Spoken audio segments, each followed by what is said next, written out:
Hey, welcome to another episode of Super FX, the show where when you walk away, you don't hear me say, please, oh baby, don't go. I'm Matt. And I'm Tyler. This is episode number 3.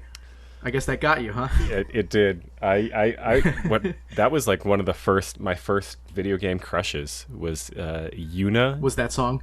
Final Fantasy. Oh wait, no, that's the different Square Enix game. What's the girl from Kingdom Hearts? Kairi? Yeah, she was not one of my first crushes. No, it was definitely Yuna from Final Fantasy X. Oh wow. Yeah, because she does that song. She's got like 2 songs. It was in that era of just very like J-pop, like Square Enix. Yeah. Yeah. I think it's still quite a very J-poppy time for Square Enix. I suppose that's true. Yeah. I just I don't know. Who was my first video game crush? I don't even know. Probably Daisy. Really? Oh. I don't know, maybe. Oh. Well, because I never really had much of a thing for Peach, but then Daisy comes along, and I read in the Mario Party 3 instruction manual once when I rented it from Blockbuster that she's a tomboy, and my little heart couldn't take it. Yeah, I remember I put like on my MSN Messenger profile picture was like Yuna. And I was like, oh yeah, as like an 11-year-old child. Oh man. Mom, you just don't understand. We're in love. I don't think it was that deep. I don't think I went that far into it, but it was definitely like yeah. You had a little crush. Yeah. And Riku was the other one. I wasn't big into Pain, I think was the third girl. I wasn't really big into her, but yeah, Yuna was my gal. Me and my friends. One of my friends actually, his mom used to like do these like really elaborate costumes for like Halloween. So like you go to school on Halloween and you got to like compare everybody's costumes. Everybody got the good costumes, and he always like won every sort of costume contest. And his mom one time in probably about like 7th grade, they made like a homemade Auron costume from Final Fantasy X. Really? And it was like perfect, like spot on. And, yeah, that's like high level work for. Oh yeah, it was incredible, and I was like always so jealous because he had like the coolest. And then one of my other friends in the same friend group did like a Cloud Strife costume, and he made this like big. It was like his first project that his dad let him use like the table saw for to like make the sword. Yeah. So he like got a big plank of wood and cut out the big sword. And I was never that cool. I was never able to. I don't think I ever did a video game Halloween costume. I definitely did, but it was not that cool for me either. I think the pinnacle for me was I went as Link one year in high school. I think it was 10th grade or maybe 11th. And I had a green bathrobe growing up, so I just put it on. And it had a green hood and everything. But I quickly realized how different you look when you just have a hood on compared to actually having a cap. So, I modeled the costume around a lot, and then I was like, no, people are going to think I'm Robin Hood. So I asked my mom to teach me how to knit, and she did. And I knitted a green lynx cap, and I wore that for Halloween, and people still thought I was Robin Hood, so it worked out. I guess they're pretty or Peter Pan maybe, something like that. Yeah, I borrowed like some of my sister's tights, and it was really fun. Wow. But, ooh, now I'm interested. Yeah. Oh, well, this was back before I had the thickest thighs in the world, and we could fit into the same pants, my sister and me. So. What you been up to? What you been playing? So I'm still in the throes of my Gen 3 hell, and I am happy to say at least that I have finished Coliseum with 100%. Insert horns here, I guess. And congratulations! So our listeners are so happy that they will not have to hear about those adventures anymore.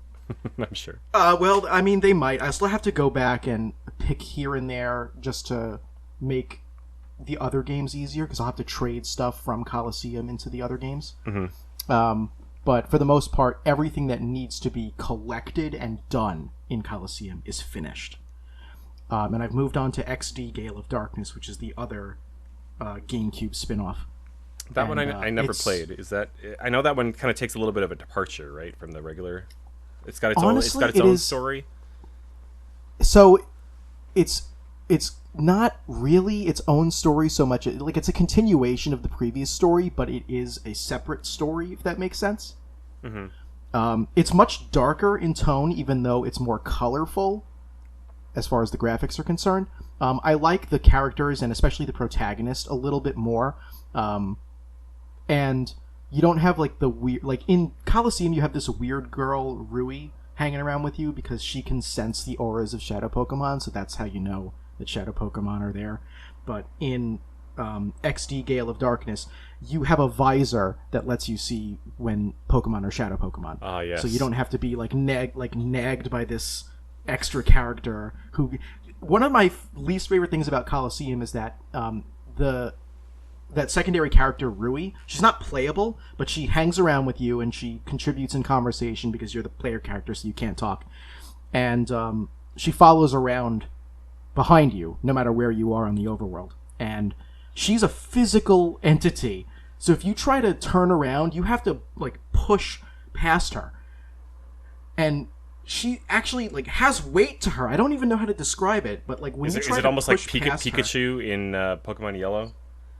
No, because in Pokemon Yellow, you bump up against Pikachu, and then if you keep pressing, you'll just swap places and keep moving. Rui, you actually have to push back. Like, she backs up while you're moving into her, so that she can get out of your way so you can turn around. And you're saying this is quite frustrating? Yeah, there were a lot of things about Colosseum that I really liked, and a lot of things that I really disliked. Overall, it was a very fun experience, but they fixed so much in XD. And that's surprising to me because I expected XD to be the worst experience, because Colosseum is the one that everyone talks about. No one's ever played XD. You haven't played XD. No, I haven't. And I think I own it. I thought that the whole reason was everyone loves Colosseum and XD is a load of garbage, but as it turns out, Colosseum's good and XD is just better.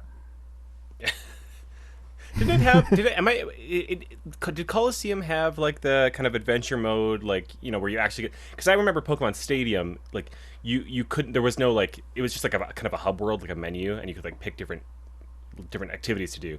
But there was, like, you didn't have, like, a playable character who you could, like, walk around the environment kind of thing. But I know XD has that. Did Colosseum have that? Yeah, Colosseum has that too. Yeah. It's kind of just a little tradition thing that they carried over into the title for Colosseum, because the first two Pokemon spin-offs on N64, at least the two that we got here, there were three, there was one in Japan too, are called Pokemon Stadium. Mm-hmm. And so when they moved on to the next console, they were like, oh, we have another Pokemon spin-off, what are we going to call it? Pokemon Colosseum. And there are Colosseum battles that you can play multiplayer with friends, similar to Stadium battles in the original Pokemon Stadium 1 and 2. But there's a story mode, and there are Colosseum battles in the story mode, but it doesn't revolve around them. It revolves around trying to take down an evil crime syndicate who's trying to create shadow Pokemon as tools for battle. I haven't heard a story like that before. Yeah, right. It's the same story as XD, except done better in XD. But yeah, they added a whole bunch of quality of life improvements, and purifying Pokemon is way easier, so you don't even have to do any sort of walking around. They added a purify chamber, so you just pop the Pokemon in the chamber and go fuck off and do your story or whatever else you need to do, and like 3 minutes after you've caught the Pokemon, they're already purified if you put them in the chamber. It's so cool. Like, yeah. There is a little bit of a puzzle element to how the chamber works, because you have to arrange the Pokemon so that they're in a circle, and every Pokemon that comes next in the circle is weak to the Pokemon who comes before, all the way around. Okay. But, you know, you and I have been playing Pokemon for so long that that's not a puzzle anymore. So... So it's just kind of like I get it. Yeah, pretty much. Yeah. But the story's better, the characters are better, the music is about the same, but I like it. I like it more. About a quarter of the way through. There's a lot more to do in this one, so it's going to take me longer than Colosseum, but at least none of it is going to be tedious. Yeah. All of it is actually distinct and everything has a purpose, not That's like good. just walking around to grind in the previous game. They never did anything else like that, did they? After Gale of Darkness, that was kind of it for that kind of genre, For I like guess. spin-offs, Yeah, or not? Like story-based spin-offs, I guess. Yeah. yeah. That was the only XD title. They never did another XD. I don't know where. Did they ever Yeah. declare what XD was? Yeah, it's explained really early on in the game. XD is the name of like the top secret project that Cypher is working on. Gotcha. Yeah. Well, I wish you the best of luck, and I look Thank forward you. to talking about this with you for the next, 3 months and of a my half. life. Oh wow. Oh geez, is that what we're looking at? Well, no. We'll see. What about you? What have you been playing? Did you finish new Pokemon Snap? I wrapped up new Pokemon Snap last week. Yeah, I was really pleased with it. I honestly I burned through it really quick. But I was really happy with that. This past couple weeks, I have been playing something new. So I had asked Matt a couple weeks ago, like, hey, like, here's what I'm thinking. Here are a couple games that I'm thinking about playing next. And one of them was Paper Mario: The Thousand Year Door on GameCube. And I was like, yeah, like I love the original Paper Mario. I never really got into Thousand Year Door. And some little backstory about my copy of Thousand Year Door. I have had my copy of Thousand Year Door for upwards of 15 years at this point. I at the tail end of the GameCube era, a kid in my school named Robbie once sold me a bunch of his old GameCube games and I think a controller and maybe a memory card. And one of those games was Paper Mario and the Thousand Year Door. And I had never played it. It kind of just sat on my shelf. It's been through several moves, and it's just been part of my collection, but never got around to playing it. And so I finally said, okay, like yeah, like that's something I could get. I could dig it. So I pop it open, no manual, and so I'm like, damn it, Robbie. Then I pop After it, all this time, after you all finally this pop time. it open, and you're Yeah. like, there was no manual in here the whole Yeah, time? well, what I think one of the games he sold me was Smash, and I think that was like the big selling point of that transaction for me was Melee. I remember Pikmin 2 was also in that bundle, and Oh. a series of unfortunate events, Lemony Snicket. I had that on Game Boy Advance. Yeah, that was also in there.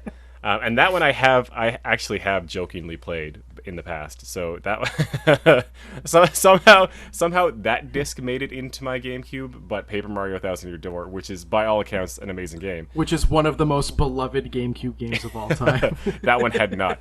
Anyway, I popped the disc out and it's scratched to hell, and I pop it in the GameCube and it doesn't work. So Robbie, man, if you're listening to this, I respect you. We had a good friendship in grade 4 onward. I really like spending time with you, but dude, take better care of your discs. What the hell, man? He calls you right after listening to this podcast, and he's like, you know what? It's me, your old pal Robbie. Can I get my copy of Thousand Year Door back, actually? Why does he sound like? Yeah, I gave him like an old 30s radio announcer voice.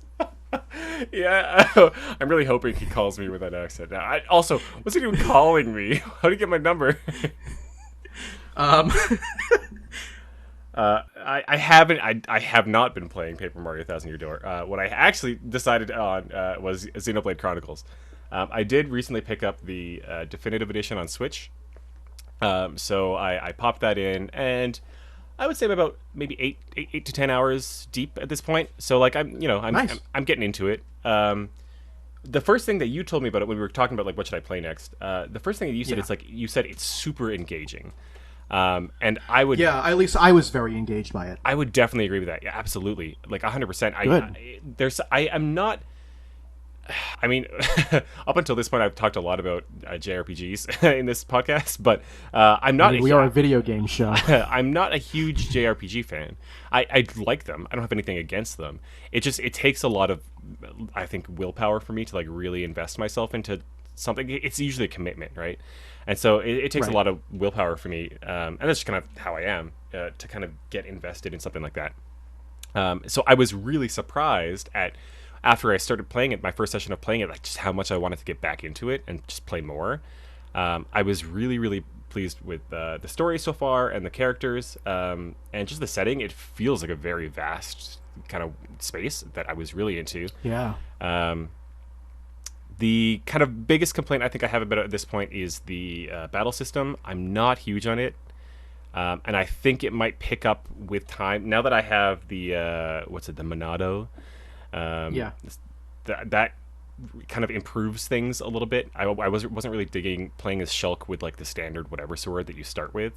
But once you get the Monado, it kind of makes it a little bit more interesting, and you can start to do some of the like not time travel, but you can kind of like reverse, or so you can predict what's going to happen next. So there's that kind of stuff that was kind of interesting. It might be that I'm a little bit removed from JRPGs these days, and I mean, granted, this is a JRPG that's 10 years old now, more than that. But the battle system just felt a little much at times. It felt like, especially because there's just like, I could switch to the other character, and if I were to switch to Ryan at this point, I wouldn't know how the hell to use him in battle, right? It's all experimentation, honestly. Definitely. You get the hang of it. And it's like, just to this point, it's like, I'm so glad that thing is computer controlled, because I would not have, like, it just they do a very good job of, there are certain moments where I can cast my topple, and then, or, I'll cast my break, and then Ryan will cast the topple, or whatever it is. And it relies kind of on the AI to do the right thing in that position. And it does work. It works surprisingly well. Yeah, the AI is pretty smart. And I'm so thankful for that. If I had to like cast my break, and then, the AI didn't do what they were supposed to do, like their part of it, because it relies so much on people like getting, I think, just like really invested in these battles, and really relying on the way that the characters kind of work in unison. If you went into the battle solo, it wouldn't really work out, but it relies so much on like having one of the partners kind of do their stuff. And just like there's this some sort of like synchronicity, right, that goes between the characters. Yeah. So I'm really glad that the AI didn't like works the way it does, and if it hadn't been this, if this wasn't the case, I would have been so frustrated by now, and I think I would have put it down. Yeah. So I'm excited to kind of get deeper into it and kind of explore new places. They just kind of finally left the kind of starting area 8 hours in. So I'm excited to kind of see. There's a lot to do. Yeah. I'm excited to see more of it, and get into like experimenting with different characters and that kind of thing.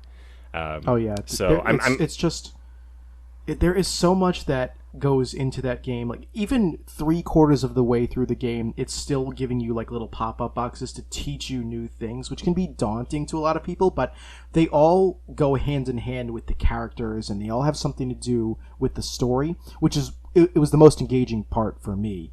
Yeah. Like, I love JRPGs already. I know you're not the biggest on JRPGs, but if I weren't into JRPGs, a game like Xenoblade Chronicles would have made me think more about them.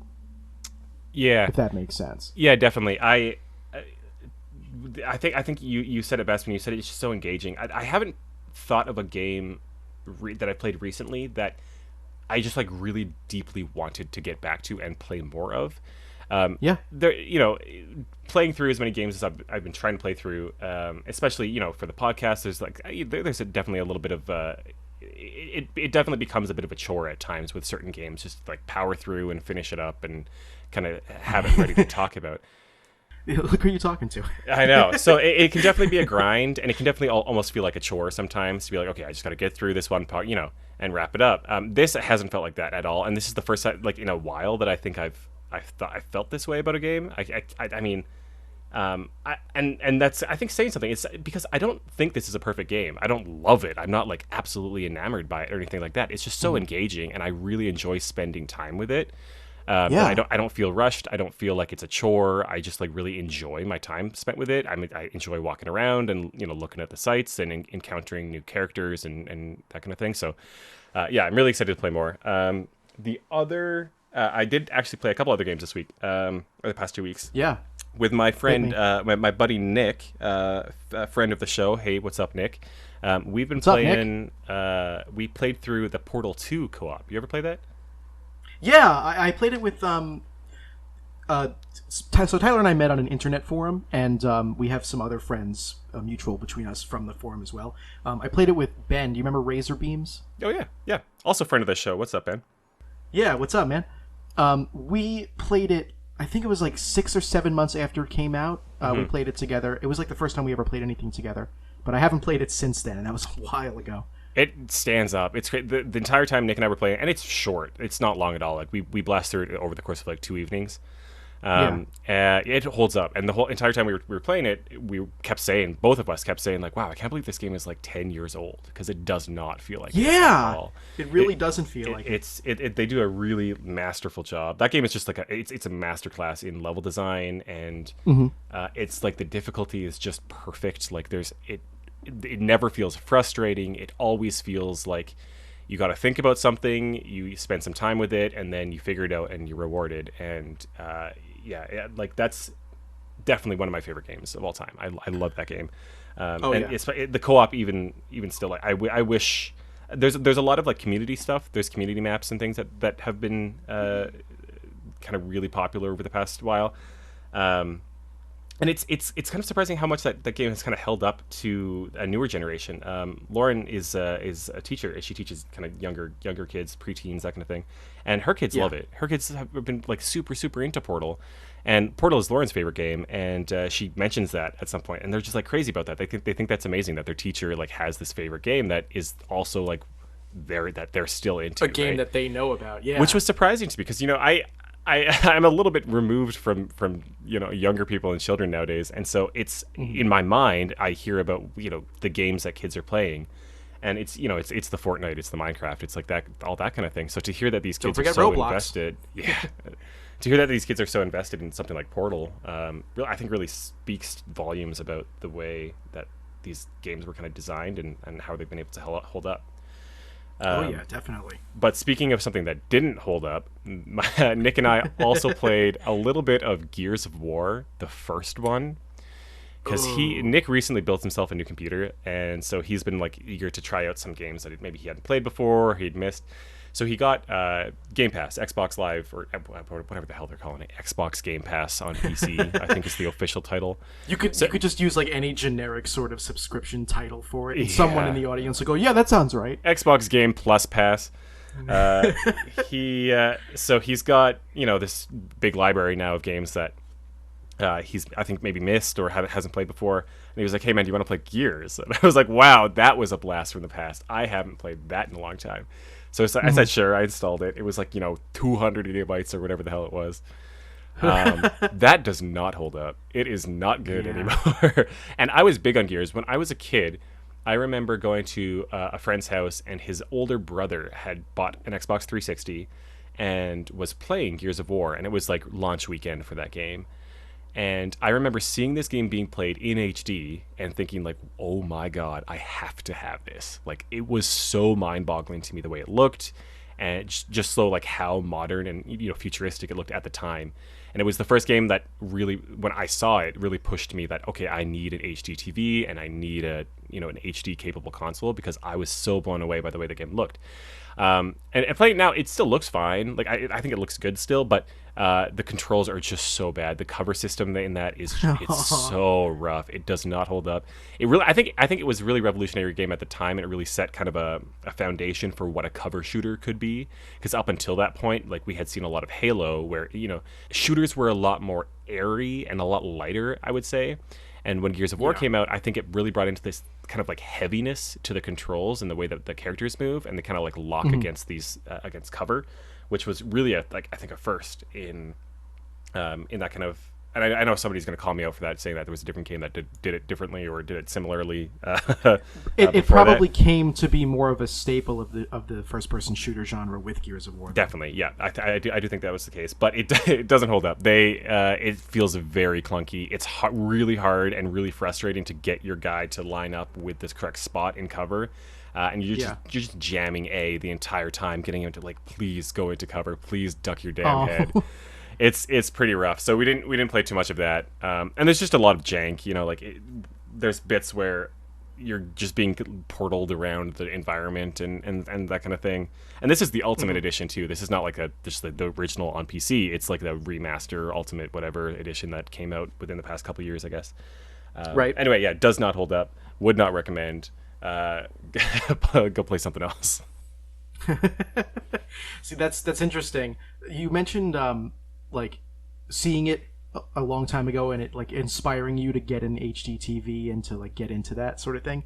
Yeah. And I find it amazing how far technology has come in just a short amount of time. Where I look back at a game like Super Mario Galaxy, where the first time I saw that in a Wii display in like a KB Toys window, I was like, "Oh my god, it's the future!" And now I look back at it from my Nintendo Switch, and I'm like, "This is just brighter GameCube graphics." Yeah, it's definitely like there's some sort of diminishing return, I think, at some point. Yeah. Where like we're getting 4K, we're getting like HDR and all this like higher edge tech, or cutting edge tech, but it's not the same. That jump from 240p to 720p or 1080p, like that, or I guess 480p to 720p, like for whatever reason, that was a huge jump, and Yeah. there's just nothing that I personally, I don't think the jump from 1080p to 4K is really that. I think it's noticeable. I don't think it's unnoticeable, but it's definitely not like the game changer that I feel like it was. At it's that a lot point. less noticeable. Yeah, yeah. That was when games really changed. I think when that kind of stuff happened, and I remember sitting in my friend's living room and just like watching his brother and just being like jaw dropped in awe of what I was seeing. So. Yeah. Shall we move on to the gamer news? Yeah, it's got a Z at the end, just so everybody knows. Otherwise, it legally doesn't count. Or a Z? Or a Z if you're from Canada, or literally probably any other country besides the United States. We do it wrong. Let's start right out. Horizon Forbidden West. Yeah, we got a lot to talk about this week. Horizon Forbidden West. Really do. Sony had what do they call it? A state of play event. Yeah. Everybody's got their thing. Nintendo's got Directs. Sony's got state of play. I don't know. Does Microsoft have a thing? Microsoft. Microsoft has a lot of money. I'm sure they have a name for something. And yeah, Sony used this one to show off Horizon Forbidden West. Jeez, generic. Put in Dawn, right? generic name here. Horizon Zero Dawn 2, Horizon Forbidden West. Did you play Horizon Zero Dawn, the first one? I really just dabbled with it. Like, I didn't really get too much into it because it didn't seem like it was my kind of game, to be honest. Yeah, I wanted to see what it was like, so I dabbled a little. Yeah, I played a lot of it. I never finished it. I did play a lot of it. It came out right before Breath of the Wild came out. And as soon as Breath of the Wild and obviously the Switch came out, it was kind of like, well. Oh yeah, you and I both. We just we dove right into a hole and we didn't come out for months. Yeah, I really liked Horizon Zero Dawn. I think it's a really good game. I thought it was really tight and again, love the atmosphere, love the environments, and the characters are really interesting, and the kind of weapons and the battles and that kind of thing, all really interesting. I really enjoyed that. And I haven't, like, at some point, I'm sure I'll go back and I know there's like a complete edition now with some DLC, and I don't know if they might have done like more remastered graphics or something like that with PS4 Pro. So I'd love to get back and play that at some point. But yeah, they showed off the PS5 sequel, Forbidden West, which looked great. They showed about 15-20 minutes of gameplay. It looked really good. I mean, obviously, like these PS5 clips that we're getting, especially with we saw it with Ratchet and Clank, and now we're seeing it here. Things just look gorgeous, and it's again, like it doesn't look like that graphical jump that we saw from 480p to 720 or 1080, but it's just like it feels so much more refined now, and they're able to get so much more out of lighting and out of especially like foliage. I think a game like this really is able to kind of showcase. This is where I'm able to see those differences with kind of the processing power of the PS5. It's where like foliage and lighting and shadows and kind of these like lush environments is where I really notice the differences in terms of the graphics engines. And obviously with Horizon, a series like that, like it's that's all it is really is this lush kind of kind of green landscapes. They did show a bit where she goes underwater, and there was like a little bit of an underwater section, and I think you got some like coral and that kind of stuff in there, which was really neat. Gameplay, I'm not as attached to the first game as others might be, so it looked pretty similar to me. I would say like it looks more of the same kind of thing, which I'm not complaining about. I think that's great, but it just looks more refined kind of like a better, same but better kind of situation. Yeah. So that looked great. I'm excited to have things to play on PS5. Yeah. Well, I mean, that actually brings me to something that I as someone who hasn't played Horizon Zero Dawn, you know, Horizon Forbidden West is like, okay, I could try this out and I can get into the series. Maybe I'll go back and check out Horizon Zero Dawn too. But what confuses me is we are about like 6 months, I guess, roughly, maybe 7 months into the PS5's life, and it still doesn't have very many exclusives. No. And this is a chance for there to be an exclusive, and they're putting it on PlayStation 4 also. I understand the mindset, but like, why is Sony shooting themselves in the foot like this? Give us some exclusives. Make people wanna buy a PS5.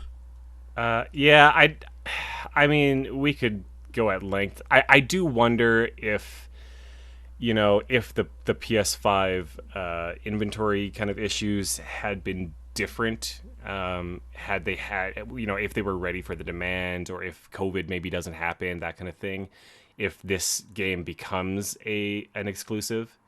But now that there's just been, people have had such a hard time finding a PS5, that I wonder if that has part of the reason for them to kind of dumb it down and release it on PS4 as well.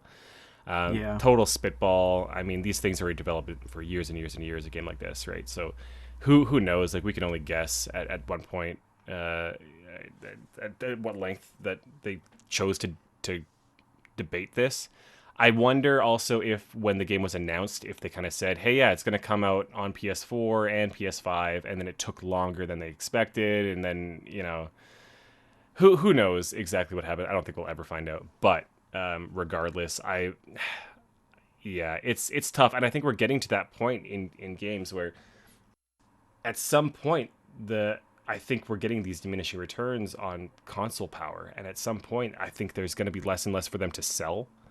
In terms of console and in terms of what power you're getting for it. And so, at what point does it become a Chromecast or an Apple TV, where you're paying for a small box that will stream all the games to you, and you don't need to ever upgrade that box, maybe like every now and then, right?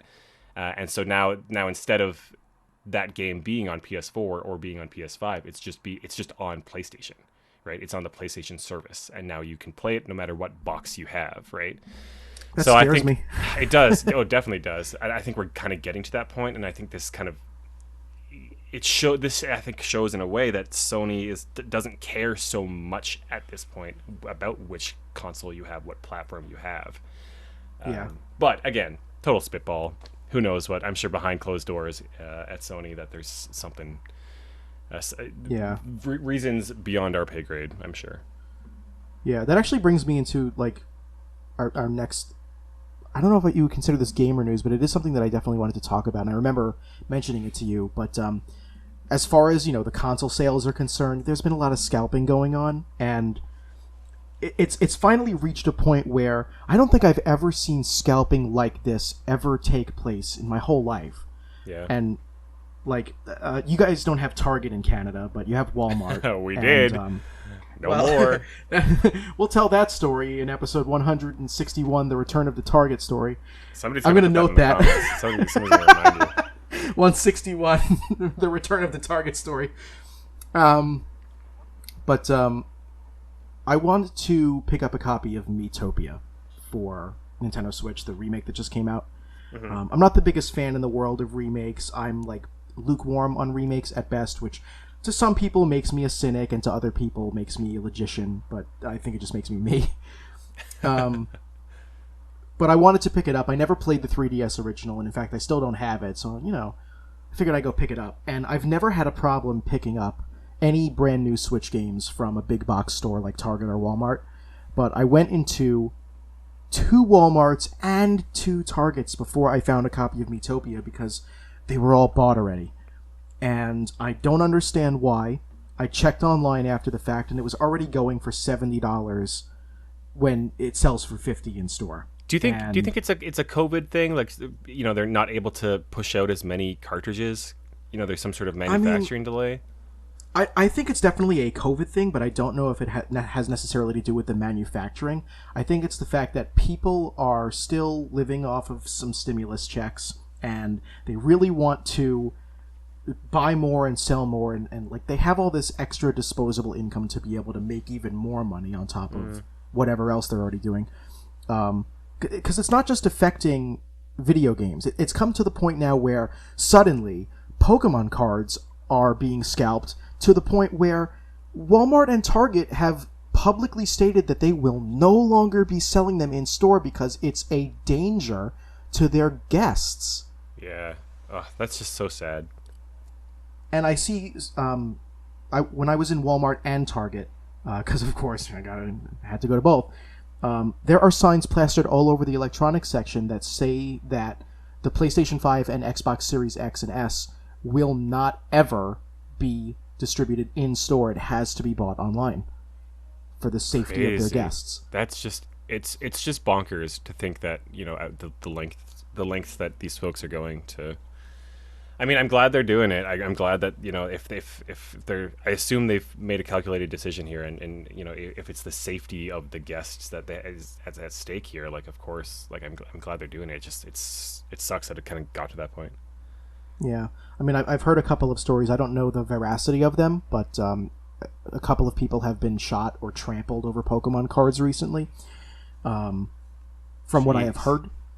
Yeah, again, I don't know how true those stories are, but I feel like... I mean, with Pokemon cards, that's always been... I remember in school, like when I was, you know, first grade, second grade, third grade, like Pokemon cards and Yu-Gi-Oh cards were banned. Like we couldn't have those because kids would get into fights over them.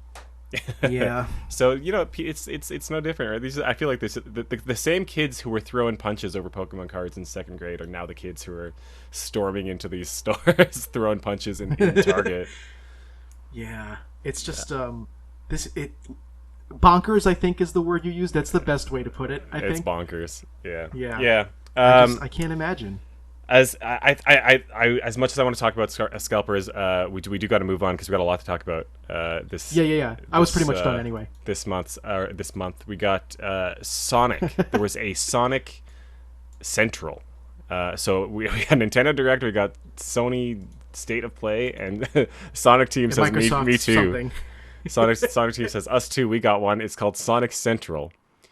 So the Sonic Central happened. It was about, I don't know, like an 8-minute video, something like that. It was not long at all. I was expecting a lot more. They really kind of picked up the pace and just kind of went for it. They announced a couple things here. I have the press release pulled up in front of me.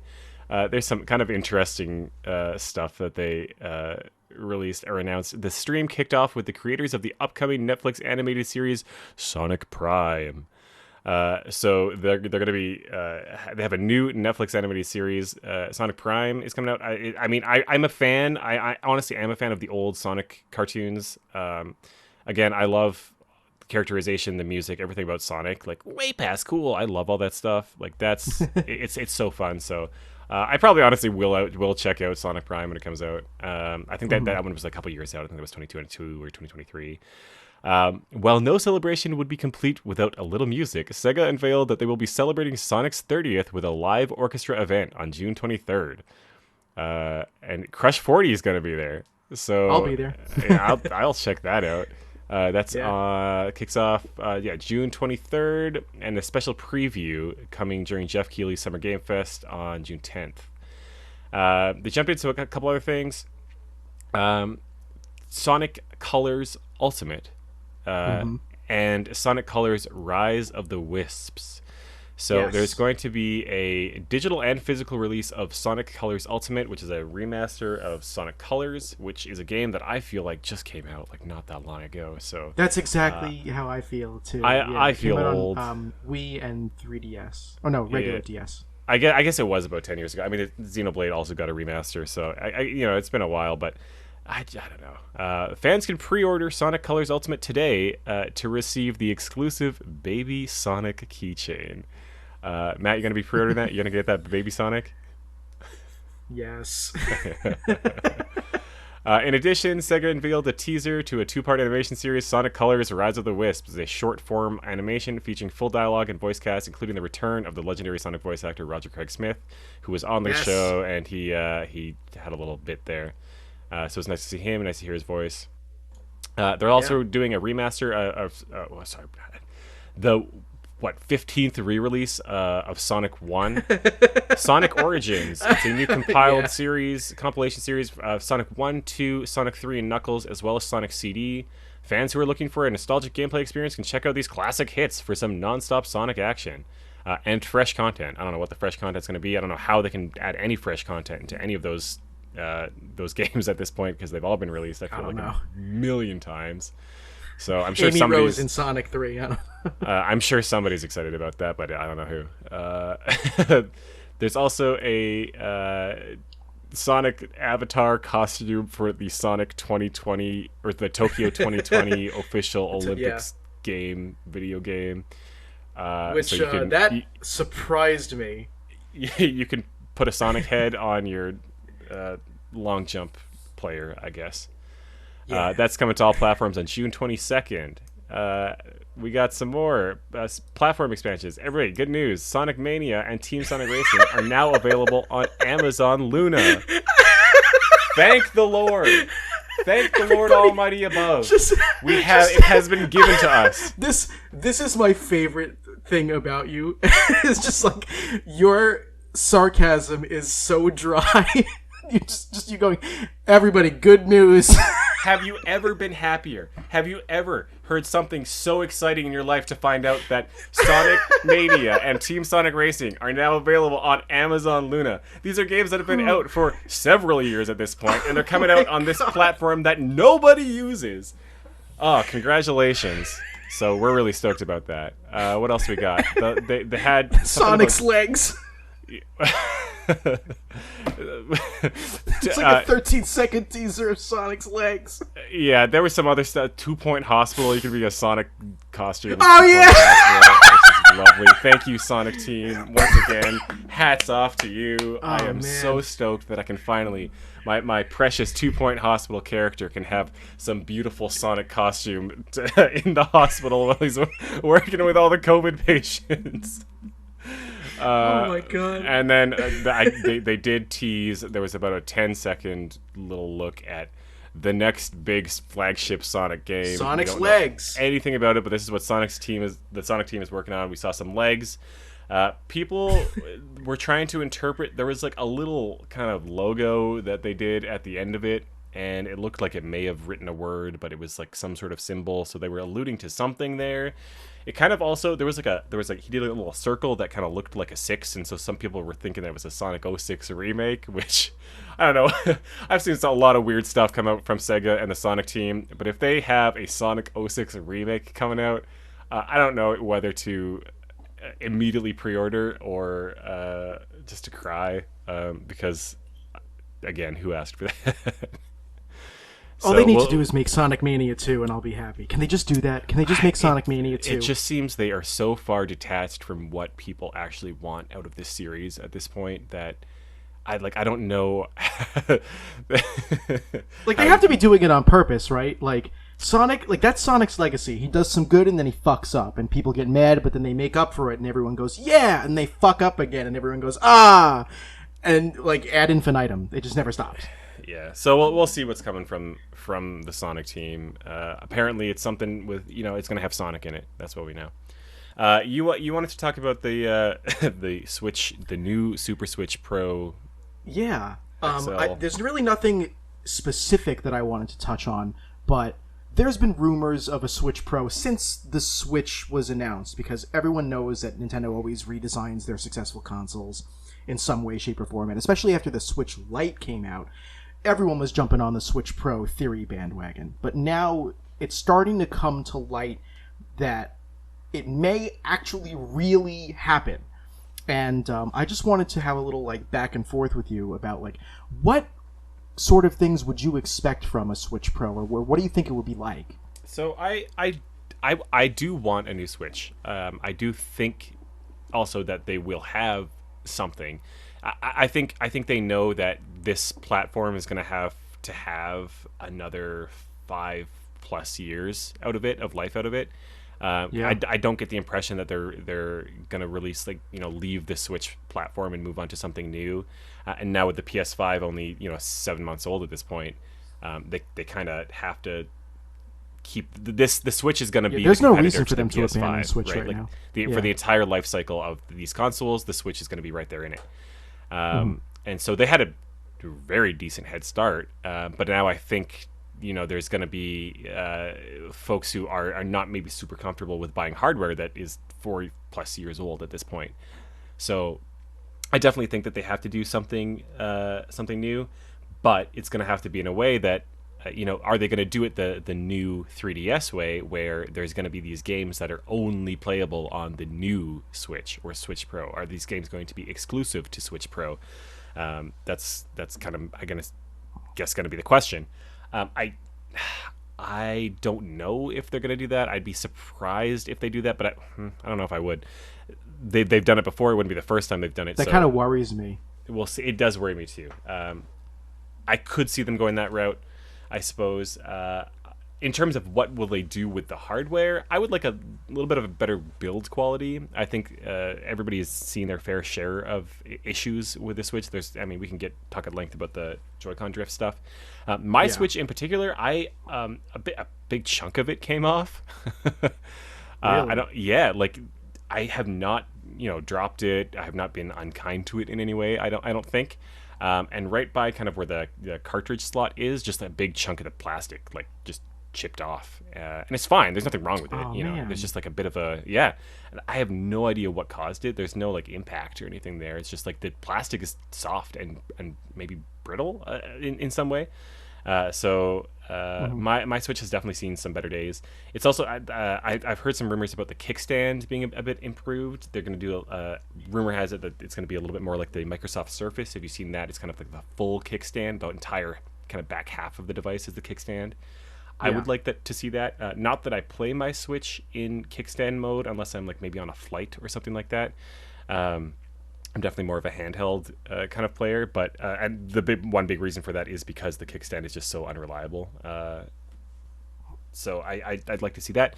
In terms of processing and graphics and that kind of thing, I don't know if there's much they can do here without branding it an entirely different platform. I would like to see maybe an OLED display, maybe a higher res display. If they were able to kind of push, the way it works right now is the Switch is able to push out a little bit better performance while it's docked, because it doesn't have the internal screen and it's got this external power now. So I would like them to be, if they were able to get the same performance out of a docked Switch in a handheld Switch, I think that would be really interesting. I think a better resolution display on there combined with a better performance, that would be great. I love playing my Switch in handheld mode. I do wish there was maybe a little bit of better ergonomics. I find myself having to use either a third-party grip or maybe using a Pro controller or something like that when I'm playing it away from a TV, just because playing it on the device itself with the Joy-Cons as they are, my hands definitely get a little bit cramped depending on what type of game I'm playing. Yeah, I have small boy hands, and those controllers are tiny even for me. Yeah, so and there are some third-party solutions out there. I think Hori has these kind of third-party Joy-Cons, but you lose some of the always HD rumbles. Hori to the rescue. Yeah, you lose some HD rumble, and there's some compatibility stuff that. So I'm hoping that Nintendo will. I don't know if I want a whole brand new Joy-Con, but just something that makes the thing a little bit easier to hold. It's a big device as it is. I worry that the Pro will be bigger, and if that's the case, they definitely, I think, have to have some sort of ergonomic. It's a big console with very tiny controllers and buttons. So I think they got to do something a little bit better, portable wise. Yeah. I do just think wondering what it'll look like. Yeah, I think it will exist, but I think there's a lot of questions unanswered about what's going to come out of it. Yeah, I hope it's not bigger. That's my one big thing is the Switch is already pretty large, and I understand why it has to be. And the Switch is what I like to call, quotation marks, just barely portable. Even the Switch Lite, it doesn't really fit in a pocket. You have to put it in something to take it along with you. And to me, that doesn't really encompass what portability really is. Well, you got the mini. Is it portable? Yeah. Well, yeah. Is it portable? Yes. But not the way that I normally think of portable, where it just fits right in your pocket. So if a Switch Pro is any larger, it's going to become even less portable. And I'm very worried about that sort of thing because it just takes more away from what the Switch is supposed to be. And that doesn't bode well for the word pro. It's supposed to do more. Yeah. Well, I don't know. I think they've already shown that they don't really care about the Switch moniker anymore, especially with the release of the Switch Mini. Once that came out, the whole idea, the whole philosophy behind the Switch of being able to dock it or take it portably, you can't dock the Switch Mini. So I think that's all out the window. Yeah. So I don't know how much they care. I would wonder if you mean the Switch Lite, yeah? Or Switch Lite. That's whatever they call these dang things. I just don't want anyone to think that they released another thing and nobody knows. Sorry, Switch Lite. Yeah, they. I could see them doing like if the Switch Pro comes out, being maybe a docked only thing, or one at least that is designed at its core and marketed towards people who will be using it docked primarily. Right. Yeah. I could see in them which doing case that. they shouldn't use the Pro name because it just removes a feature. Yeah, who knows? They because if you don't want that, then hey, look, we got this other thing. It's called the Switch Lite. Yeah. So or the regular Switch, whatever. We'll have to. We'll have to see what happens there. Whatever it is, I'm probably gonna end up buying one. So. Me too. You know who we are. Moving along here, we got one more piece of news. It's Dragon Quest 12. There was a teaser trailer. I guess Square Enix decided they would also have Sonic Central. They got Dragon Quest City, I guess. We got some Dragon Quest news. Have you played much Dragon Quest? Any of the games? Mostly the older ones. Like past 7, I really haven't touched many. I've heard people have been telling me to play Dragon Quest 11. Apparently, it is extremely good. That's what everyone tells me too. I have it on PS4, but I just haven't played it yet. Yeah, so I don't know. We got to get around to that. Dragon Quest 12. They showed a little teaser just of a logo. It looked pretty badass. There's some fire. So there's an 11, and then bam! Look at that. There's a 12.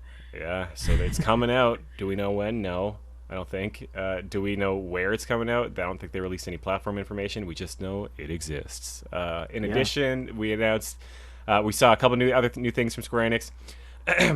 Dragon Quest Treasures, a treasure hunting RPG starring characters from Dragon Quest 11. Woo! Exciting. We're also going to see a remake. It's not really my cup of tea, but I'm sure there are a lot of people who will be into it.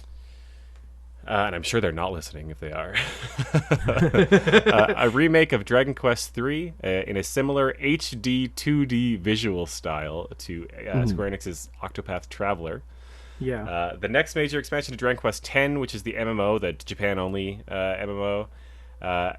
Dragon Quest X Offline, a top-down version of 10 that doesn't require an internet connection. I have no idea what that's going to look like, but I'm glad that some people. I guess we'll find out. Maybe weren't able to play Dragon Quest X, being a Japan-only MMO, might have now some sort of chance to have some semblance of a chance to play Dragon Quest X. And also, of course, they announced Dragon Quest Keshi Keshi, a mobile puzzle game. I'm ready for that. Yeah, I'm sure, again, absolutely thrilled that they're doing such exciting things with the Dragon Quest franchise, such as releasing a mobile puzzle game. But no, I'm excited. I'm glad to see. I think there has been a little bit of a resurgence in the past, 5 years maybe for Dragon Quest. It was never really something as a kind of a very Western gamer in my kind of on my radar. It was never really something that I was super anxious to get into. But people have been telling me 11's really good. People have told me Builders is really good, and I've wanted to give that a spin at some point. So it seems honestly that Square Enix is doing the right things, making the right steps with Dragon Quest. So I'm excited to see kind of where it heads next. Yeah, me too. I'm definitely excited to try out 12. I hope it actually comes out in North America. Collecting. What have you? Any new pickups? Any new games this week? Yeah, last 2 weeks. Just a couple small things. I always forget that we do this show every 2 weeks. So I'm like, why did we do that? Why did we do that to ourselves? It just makes it hard because then you're doing the thing. You're like, not really. This month, this week, these 2 weeks. There's no way. There's no easy way to say this time around. But so 2 Tuesdays ago, I picked up a complete copy of Junior Pac-Man for Atari 2600, which I'm pretty sure is the only console that game ever came out on. I saw it posted on Facebook because there's a game store close to where my parents live, and my buddy Rich owns the place, and he likes to post new inventory on Facebook, and I noticed that it was there, and I was like, huh, and I don't have that, and it's complete, and it's in good condition, so I went down and I picked it up. Yeah, not a whole lot of a story there, but then I also went to Savers that weekend, and I got some Xbox One games now that I have an Xbox One from that yard sale at the beginning of the month. Oh, yeah? And, yeah, so it's been a pretty good 2 weeks, and then, of course, I got Miitopia finally after those two trips to Target and 2 trips to Walmart. But I also got... I hit up the Trading Post in Levittown, the store that I used to work at, and I went with my buddy Chris, and he is super big into Atari. Like, that's the biggest thing he collects for is the Atari consoles. And there are still a lot of Atari games that I'm missing, and he's such an aficionado that he's like, no, you have to get this, and you have to get this, and you got to pick up this. So he just started handing me games that he knew I didn't have. Oh, wow. A lot of which were rare label variants for some of the original 77 releases. So I got like the numbered copies of Combat and Air Sea Battle and Surround, which people don't seem to know that those are rare, but there are a lot of... Actually, there's only like 9, I think. There are 9 Atari 2600 games that have their spines numbered. And oh, really? Oh, yeah. They were going to number the entire catalog, but once 78 rolled around, they just dropped it and they stopped numbering. So there are 9 numbered titles, and those releases of them are only from 1977. And since the console was around for, 10 years before it got discontinued, maybe longer, those single-year releases are very difficult to find now. So I was lucky enough to pick them up for pretty cheap, because even rare Atari stuff is still inexpensive. I don't think I'll ever be able to get into the realm of label variants and, spine variants, cartridge variants, and that kind of thing. Like, it's just too much. I saw a guy in one of the kind of local game buy and sell Facebook groups around here who was looking for specifically like a Canadian, they've got like the part number on it on the bottom of some like NES games and stuff, and it'll say like a couple letters and then like -USA or like dash like JPN or things like that. And this guy was specifically looking for a copy of Track and Field that had like the -CAN like product code or whatever, because I think he had the other ones, like the US one, and it's like that's all the game is exactly the same. It's just like these 3 letters on the label that like make it. Yeah, for me at least, the variation on the label has to be significant enough. Like if it's just the product code, I really don't care. But if it's like slightly different art, the placement of some of the assets is different, then I'll pick it up.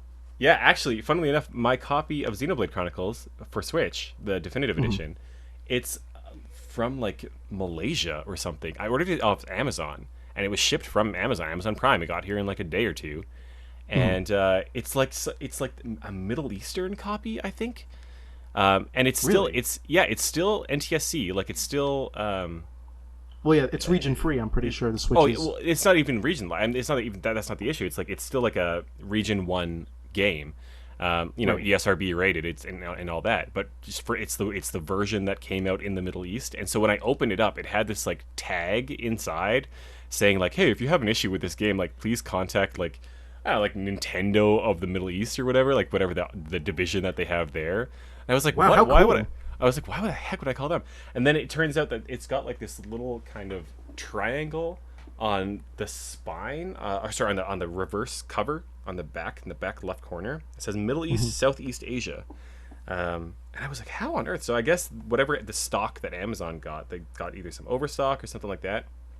That said, like my entire game collection, because I've done so much, so many purchases, I've made so many purchases and so many pickups, kind of with you or in the U.S., it's a whole mishmash. You got Canadian product labels, you got US stuff. I got some of my stuff's got French, some of it's got Spanish. Like, I will never ever have any consistency with that, so I am way past caring. Yeah, I mean, same here. That. I picked up stuff because I've been to Canada a couple of times with my friends. Never to visit you for some reason, only with my friends. Well, that's 'cause You've I'm been far. to visit me.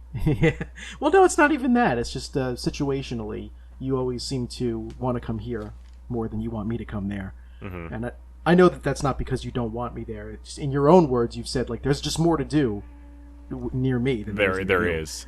If anybody's been to northern Canada, and if anybody's been to literally New York City, there's a pretty stark difference in activities to do.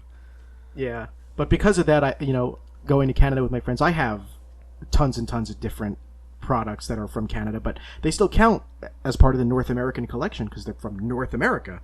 One of my most treasured GameCube games, Animal Crossing, you gave me the case for, and it's got the Player's Choice label, but it says it in English and French, and that was only available in Canada. So I have this cute little piece of our friendship because of that, which is kind of nice.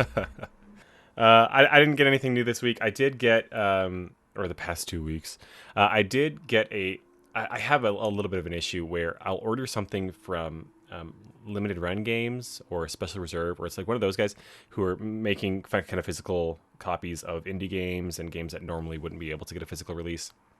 Mm-hmm. And so I'll place the way they kind of operate is that they'll place pre-orders well in advance and then kind of get them into production, and so you won't really see the game until typically like 6 months after you place the order, right. Which is fine.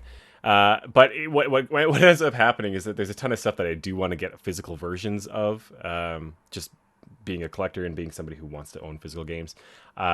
So I'll place a bunch of orders and then completely forget about it. And then 6 months later, I'll get a message in my inbox that says, "Hey, your product shipped." And I'll be like, "Oh, what?" So I've got a copy of Towerfall on Switch coming my way. That shipped a couple days ago. Cool. Again, had no recollection of ordering it, but I'm sure I did. Did you ever play Towerfall? That was like the one when the Ouya came out. That was like the one game like that the everybody big game was for like, the Ouya. Yeah, everybody's like, if you get an Ouya, you gotta play Towerfall on there. So they finally ported that to Switch, and now it's getting a physical release. I think maybe for the first time.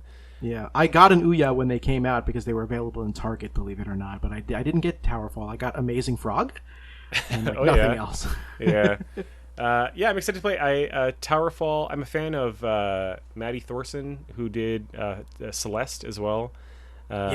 So yeah, I'm excited to play Towerfall. I have played it a little bit, not on Ouya. I played it on PC.